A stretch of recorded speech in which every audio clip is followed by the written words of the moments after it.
Today I'm going to talk about some things that I aim to give up or have given up in order to be more confident in my style, to be a bit more minimalist and feel more true to myself, at the same time being chic and put together. And my first would be giving up leggings. And yes, I did do videos when I was in my 50s saying we could wear leggings and showing how we could wear them. But that was in my 50s. In my 60s, I am absolutely not wearing leggings as underwear. I really think they have a place in the winter to wear as if they were tights with a dress or with a skirt, even underneath a pair of jeans or a pair of other trousers to keep warm, for warmth. But as a pair of trousers themselves, no. There's something incongruous, there's something not cohesive about my face and wearing underwear out and about on show. Other thing I have given up is really heavy makeup, including eyeliner.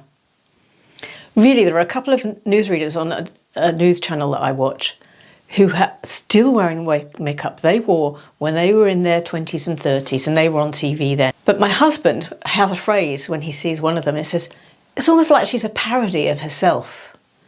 So let's not be parodies of our younger self still wearing the same makeup. Which leads me on to putting on this fresh, more youthful, minimalist makeup look for you, and I am going to go straight now to a naked face. Now, one of the things that I have given up is wearing eyeliner. It was a struggle because at first I did think, well, eyeliner makes your eyes look pretty, I'm not abandoning it. I couldn't get used to the look of myself without eyeliner on. So today I'm going to put on a minimalist look with a lovely beauty brand that I have been using for a while called Merit Beauty. Sharing some products that I've had for a while and been using and some new products in my life, and they are sponsoring this section of the video very kindly for you. Now, Merit Beauty have provided me with, and you would get as well, this beautiful makeup bag, tie handle, very trendy. There we go. See? Now, one of the products that they provided me with that I absolutely adore is called their Great Skin. Now, the Great Skin separates, and so you've got to give it a good shake to use it. Now, it's a hyaluronic acid, but it is oil-based. This is why I'm giving it a good shake. I use it over the top of moisturiser, although it's designed for underneath your moisturiser, being hyaluronic acid, of course. So you can use it both, before, under and over. But I like to use it over because it then provides a fantastic base for my foundation stick. I selected two foundation sticks. They're called Minimalist. One colour I got called Dune, and this I got for my summer skin. And the other one is Linen, and that's the skin colour for now. Hopefully you can see that's slightly lighter. Not much in it. Just put lines on our face and under the eyes. It's really I'm just putting streaks on where I think I'm going to need it. Now, I'm using a complexion brush from Merit. These brushes are designed just to be used for anything. You can use it for the blusher, you can use it for foundation, for concealer, and so on. Really lovely brush. I've had it a while, actually. I often just use my fingers, to be honest. But as I'm doing this in front of you guys today, I'm going to be a lot more professional. Gosh, doesn't that make a difference already?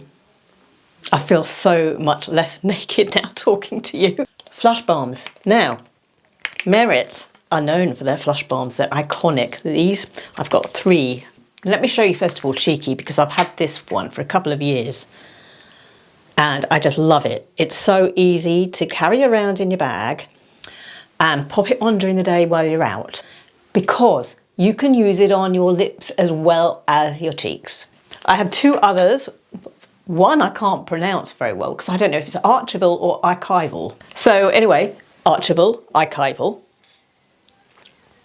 It might not be either, but that's very similar to Cheeky. And we have another colour that's brighter, maybe more spring-like, and that's called Stockholm.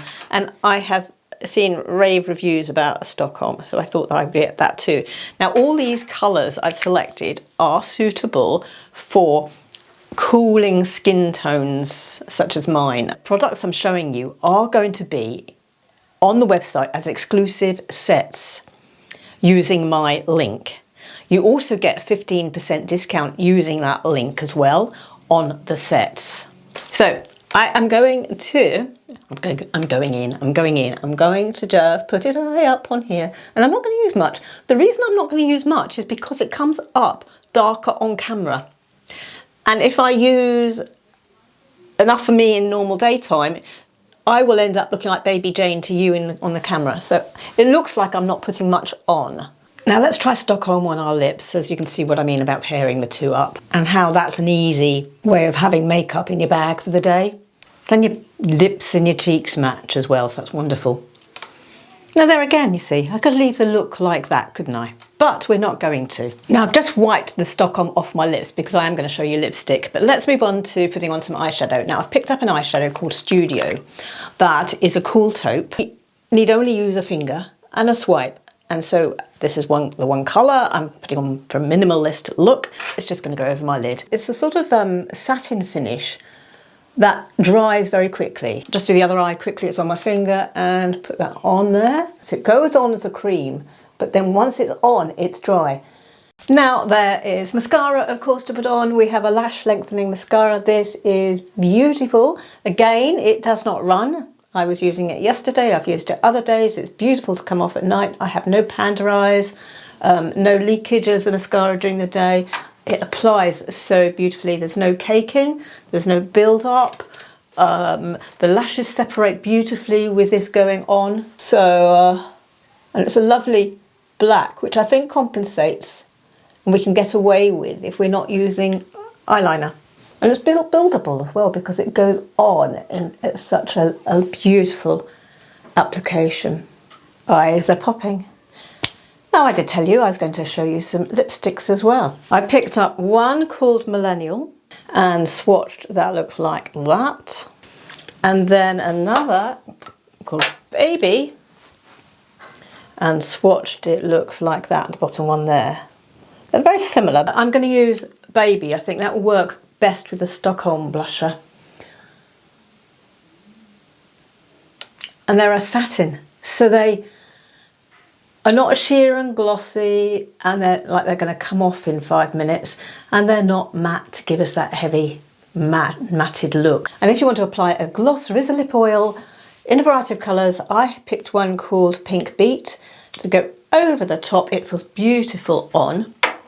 Just get my trusty mirror, and that gives a lovely low sheen. We don't want a big vibrant gloss. We don't want a gloss that's heavy and gloopy and then sticks to our teeth and tastes of mint. Take advantage of the exclusive sets. There is the 15% discount. Enjoy and have a minimalist makeup summer. Now I have just been and had my lunch. Do you know what? I had a glass of wine with my lunch. Would I have done that if the lip gloss tasted of mint? My next point would be wearing the wrong colours, and I feel so cheated. 1980s, there was a big craze for getting our colours done. Colour Me Beautiful, I think, started it off, didn't they? And then we had the books, we had the consultants, we got our colours done, and I lived by those colours. I mean, I wasn't a purist, but I went through 30 years of believing that I was an autumn. And yes, I had it checked with House of Colour. I had it checked with another brand, and everybody said I was an autumn. So I was wearing the khakis and the rusts and so on. Do you know, a blogger friend of mine said I always thought she looked a bit yellow. She wrote that in her blog. I don't mind. We're friends. She was using me as an example.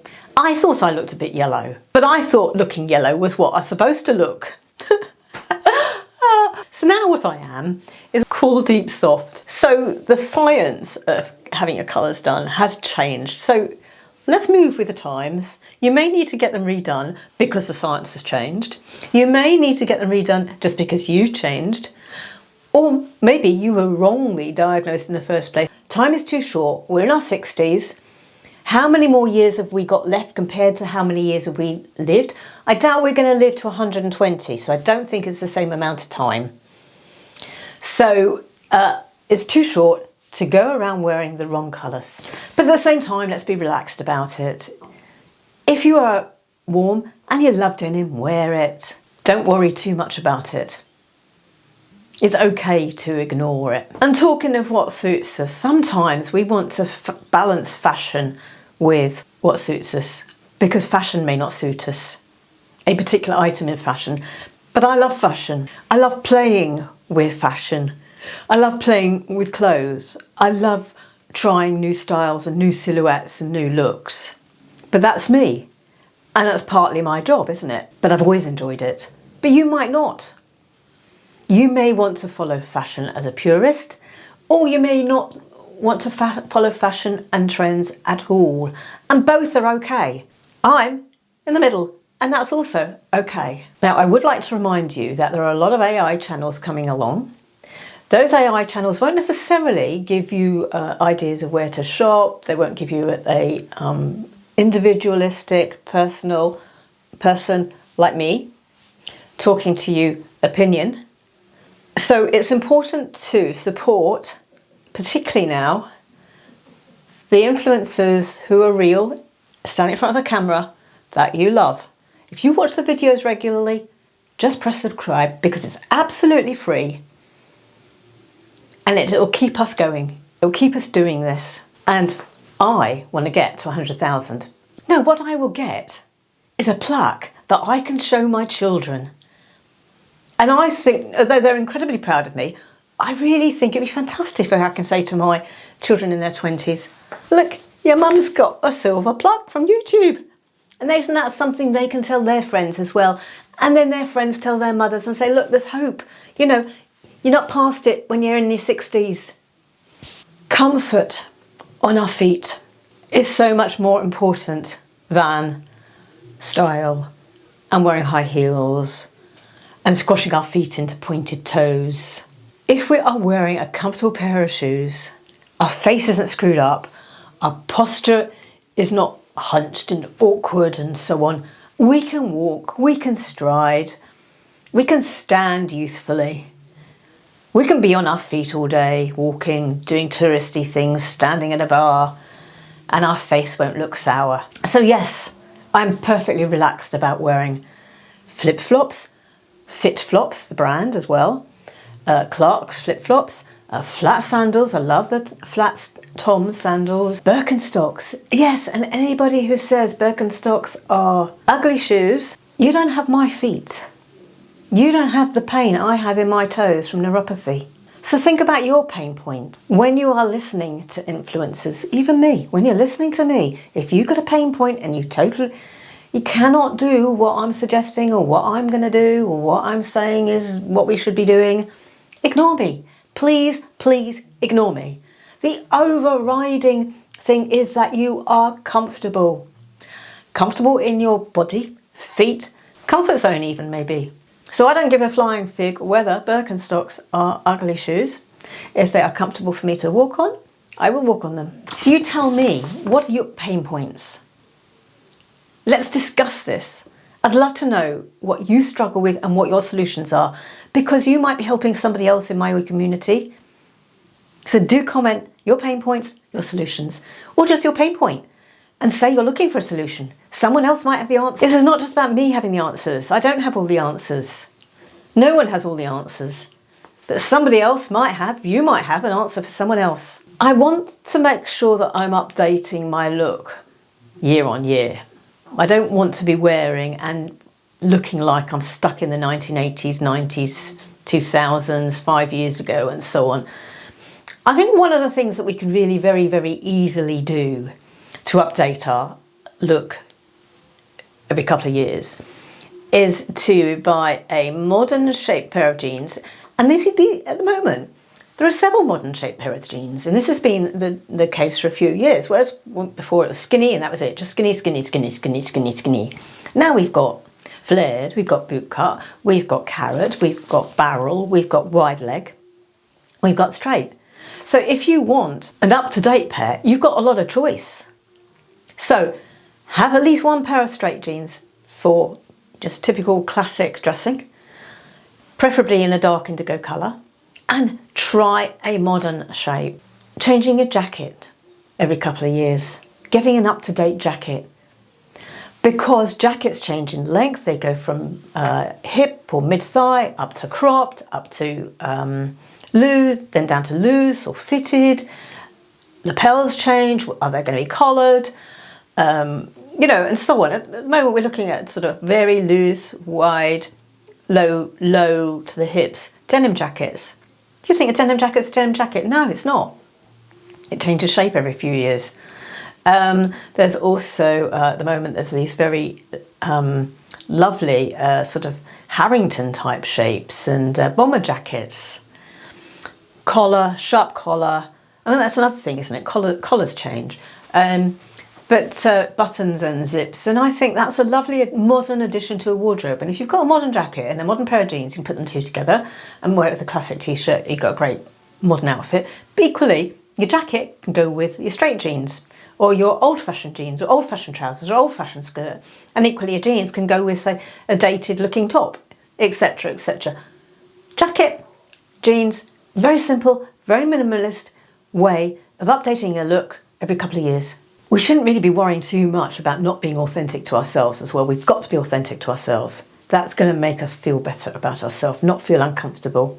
So yes, experiment, but we can still be authentic to ourselves, because when we experiment, we're only going to adopt what is true to us. So I'm not going to go out in a pair of hot pants, for instance. That wouldn't be true to myself whatsoever. Carrot jeans, yes I will. If I want to wear my oversized US surplus ex-US Army camo jacket, and if it wasn't on trend, I should still wear it and not care, because it's authentic to me and I love it. But one of the points I heard recently, and I honestly don't know to what extent this is true, but it was said, is that the reason neutrals have been so much on social media and persuading us to buy neutrals, a lot of these capsule wardrobes are very neutrals based, a lot of pictures, videos and so on are neutrals based. It's because apparently it looks good on a social media. Now that's something to bear in mind, isn't it? Because are we all living our lives on social media? No, I'm different, aren't I? But I'm not you. You're not living your life on social media. And I, when I'm on social media, I'm not in neutrals. Not all the time. I wear colour. I'm happy to wear colour. I think colour can look great on social media, so I don't really understand this thinking that neutrals look lovely. I think it's to do with this neutral aesthetic a lot of people had on, influencers had on Instagram. And so neutral clothes, neutral aesthetic, the whole feed looked neutral. For me, I haven't been that fussy, and so I just wear what I wear. I love colour. And so my Instagram is a bit of a hodgepodge. And that's okay. But it's authentic to me. It's my real outfits. It's what I'm really wearing. It's what I'm really loving. But my point for you is take the neutrals emphasis with a pinch of salt, bearing in mind that it may well be because influencers are considering their Instagram feed. Bear in mind also that those of us that do these videos, we aren't experts on you. And talking of Instagram, do come over to Instagram and follow me. You know, I update with my daily outfits and so on. If I leave the house, I put on an outfit. If I don't, I'm just in housework clothes. I don't update Instagram with that. But anyway, and I also do what I'm doing on Instagram stories, the little circles at the top, little live updates if I'm out and about, or you know what I'm up to. You know, it's just a fun place, and it's far more relaxed in a way than YouTube. There's less expectations as well over there. I'm being a lot more choosy about the clothes I buy and also what I keep. Over the years I've accumulated so many clothes. I have got a lot because I never was the throwaway generation. My parents weren't. I was brought up that way. My parents wore their clothes until there were holes in them, then they gave them to jumble sales. I remember my mum was saying to my dad, what is somebody going to do with that holey jumper? And he said, well, someone will make use of it. I don't know, maybe they recycled the material or something. My parents never, ever put clothes into the landfill. Everything was worn until it fell to pieces or donated. So everything I've bought has either stayed with me, so I've got accumulation, been donated, and more recently I'm selling on Vinted as well. But at the age I am now, 63, I do have to consider the future. Am I going to downsize my house in the future? Do I need as much as I've got now? And be a lot more choosy in keeping what I know I love. I'm not going to wear clothes now that suck my soul just because it was cheap, just because I've had it for so long, just because it's still in good nick. If it doesn't uplift me, it's not for my life. Another lesson I've learned recently is not wearing things that, oh, that's really expensive, I'm going to keep that for best. If you remember my video a few weeks ago where I showed my Versace jeans I bought when I was 40 and barely worn.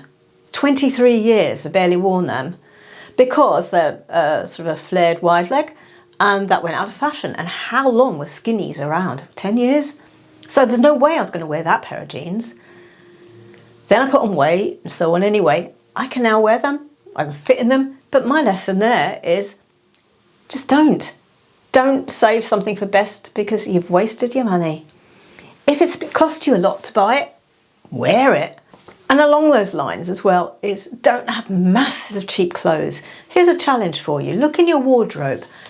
How many pieces of fast fashion have you bought in the past that you still got in your wardrobe? And I bet it's not much because fast fashion is fast and you will have got rid of it. Or it just falls apart and you'll have got rid of it. And I bet any fast fashion you've still got in your wardrobe that you haven't bought this year, you wouldn't wear now because it's out of date. I have got far more selective over what I buy. And it doesn't matter if it costs more. It's going to last longer. And I do love Boden now because everything I've bought from Boden and I've had for years, like this dress for instance, is still fashionable. There's nothing dated about it because Boden's shapes don't follow trends and their colours and patterns don't follow trends.